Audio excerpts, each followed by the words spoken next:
Thank you very much. Gold Star family and Knights of Columbus members, my fellow veterans and family members, ladies and gentlemen, it is an honor for me to address you today at this very special event remembering our fallen service members from the 20-year global war on terror from September 1st, 2001 to August 31st, 2021. Special acknowledgments to the participating Knights of Columbus Assemblies and Council, particularly Juan Huerta, Faithful Navigator, St. Elizabeth Ann Seton Assembly, number 2410, and Alexander Tennant, Master, Northern Illinois District, for providing this most solemn and reverent photographic war memorial. And as always, recognition to the village leaders and citizens of Arlington Heights. I have a standard daily mantra: every day is a great day. I have my faith, my family, and live in the finest country in the world. Now, this saying comes from my experience as an infantry soldier in combat. There were times that I didn't know if I was going to be alive the next moment, much less see the next sunrise. When you are in that situation, what is important in life becomes clearly focused, and that is faith, family, and living in this great nation. Now, sometimes I get objections to the last part of my mantra about the finest country in the world because of the current divisions in our nation. My response is, time out. I've been around the block a few times. When I was a kid, the odds of me becoming a 2-star general in the United States Army were slim and next to none. There had never been an American of Asian descent who attained the rank of general or admiral when I entered the service. I have seen an African American elected president and re-elected.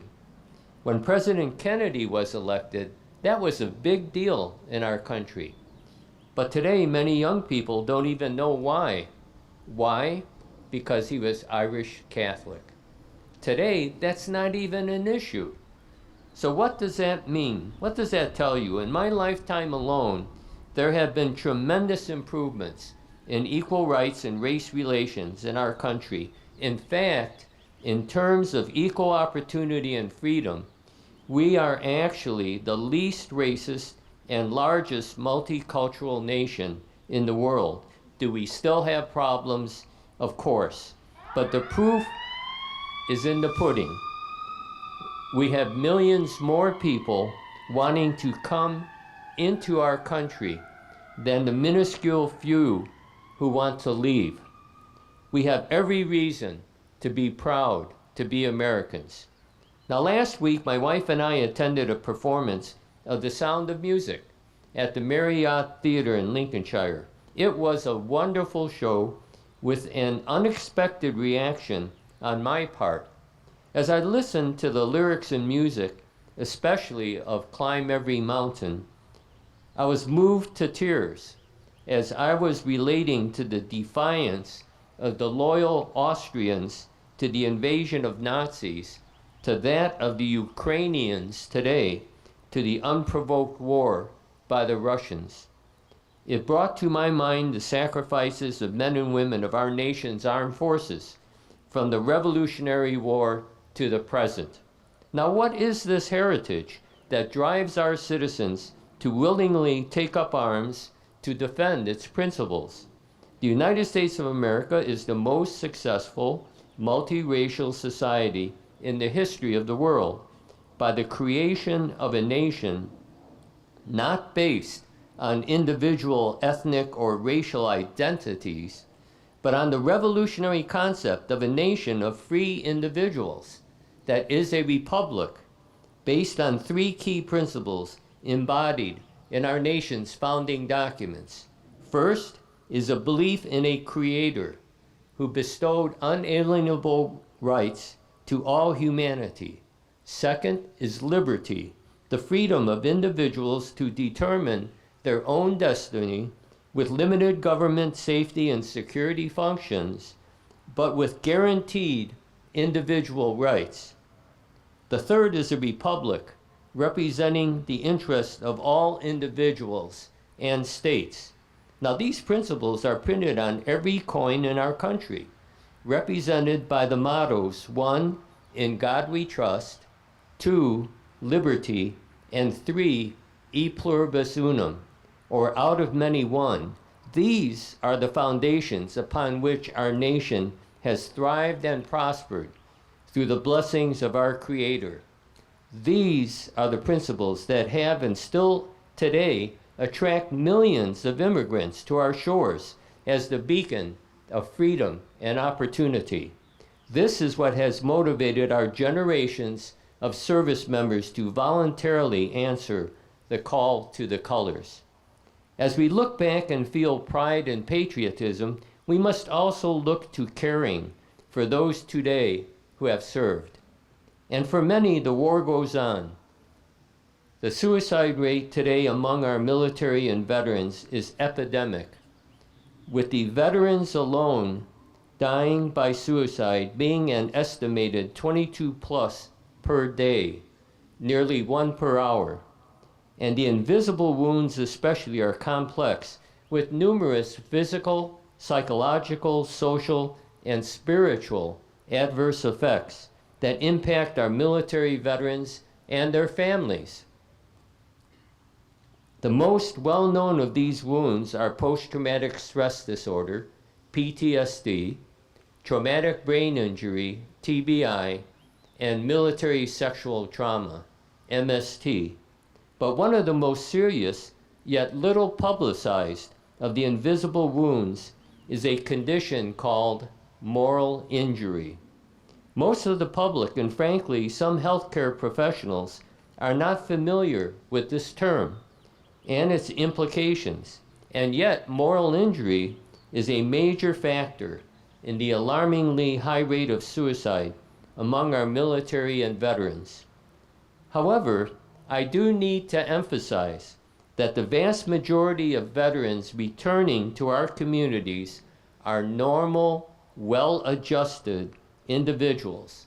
Unfortunately, the media often shows veterans in an unfavorable light, similar to what was done to my generation, the Vietnam veterans. The veterans integrating back into civilian society today are exactly what any employer and organization wants: an individual who is hardworking, disciplined, loyal, a team member, and dedicated, with experience and responsibilities far beyond that of their peers. Now, the concept of moral injury is so intuitive that you will understand it in 30 seconds. From the time you're born until you're 18 years old, you develop a personal moral code, a sense of right or wrong. That could come from your family, religion, friends, or community.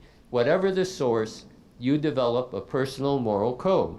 Then you join the military and you learn a warrior code. That code is superimposed on your personal moral code and in fact transforms it somewhat. You then may have to participate in activities or operations that violate your personal moral code, such as killing. You don't have to be the person that pulls the trigger. You could be a witness, or you might feel that you should have prevented it. Or you could be in a unit that follows another unit and you see that innocent civilians have been killed, or you handle body parts.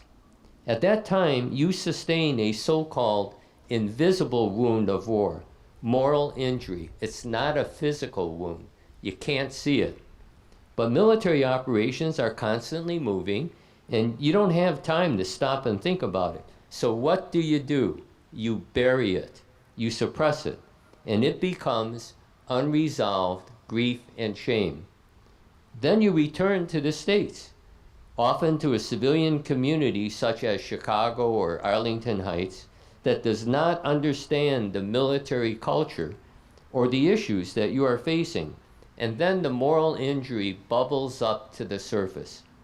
Unless you have a strong coping mechanism for that or a solid support system, bad stuff happens, anger, despair, depression, and suicide.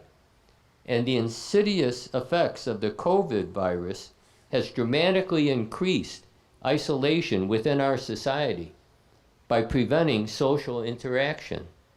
You see, those with moral injury often feel that they have participated in such bad things that they have no personal worth, are not worthy of love, that no one can love them, that God doesn't love them.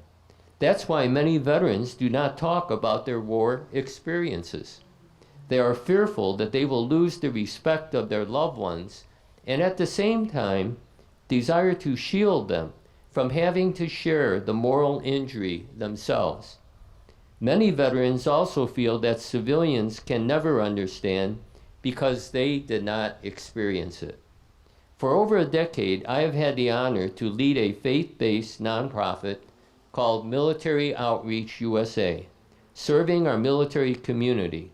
One of our key programs is to reduce the unacceptable rate of suicide among our service members and veterans I mentioned earlier. And the position of Military Outreach USA is that the main approach to dealing with moral injury is not prescription drugs, but rather the forgiveness of a moral authority, a loving God, the counseling of clergy and sensitive therapists, and the support of family, fellow veterans, and a spiritual community offering hope and help. And moral injury is nothing new. In the Bible, the book of Numbers, chapter 31, when the Israeli warriors returned from defeating the Midianites and Moses greeted them outside the camp, he would not let them re-enter the camp until they went through a purification ritual. The knights, upon return from the Crusades, were not permitted to participate in the holy sacraments until they went through a process of penance and reconciliation. And our Native American culture has had community sweat lodges and ceremonies for returning warriors. So society has known for millennia that if you send people into war, you gotta help them reintegrate when they come back. Our modern society has forgotten all of that. The healing process for moral injury basically involves 3 stages. First, as with any complex invisible wound, the individual has to understand the condition he or she has.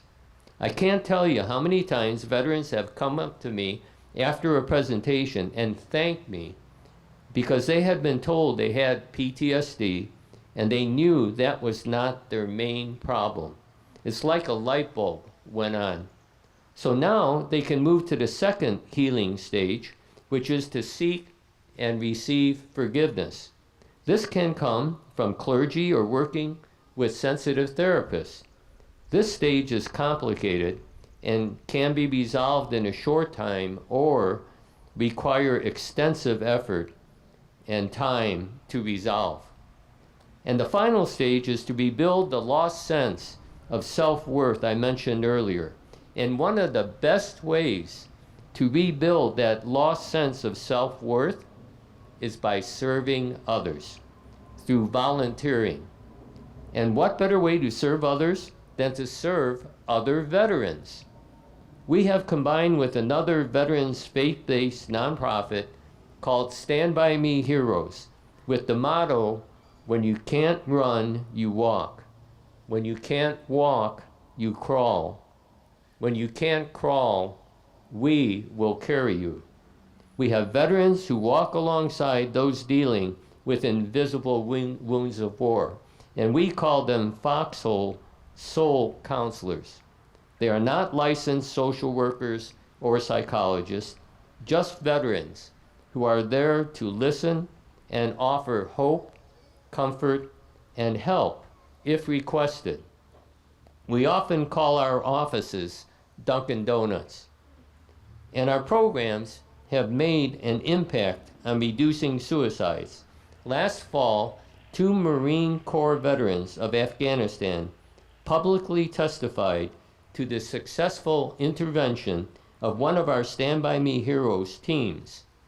These two veterans had set a date to die by suicide and had their dress uniforms cleaned and pressed and had cleaned their firearms when one of our Foxhole Soul counselors provided them with a listening ear and a caring heart. News stories depicting the scenes of the ill-fated Afghanistan withdrawal, the loss of our 13 brave service members, juxtaposition with scenes from the Vietnam War Saigon withdrawal, have caused tremendous stress and strain on our Afghanistan and Vietnam veterans alike, exacerbating their moral injury. If you know of anyone having difficulty at this time, please reach out to them. Let them know your appreciation for their honorable service. Encourage them to reach out to the Veterans Suicide Crisis Line at 1-800-273-8255 and press 1. Again, that's 1-800-273-8255 and press 1. Although a faith-based nonprofit, Military Outreach USA does not discriminate regarding faith status. The only criteria for receiving our services is that the recipient has worn the uniform of our armed forces or be a family member thereof, as we recognize that family members equally sacrifice and serve. And we do not charge for our services. All of our services are free. So God has enabled me at this time in history to answer His calling to serve our military community through Military Outreach USA. The good Lord encourages me every day of my life. My time with you here today is just such an encouragement. Truly, every day is a great day.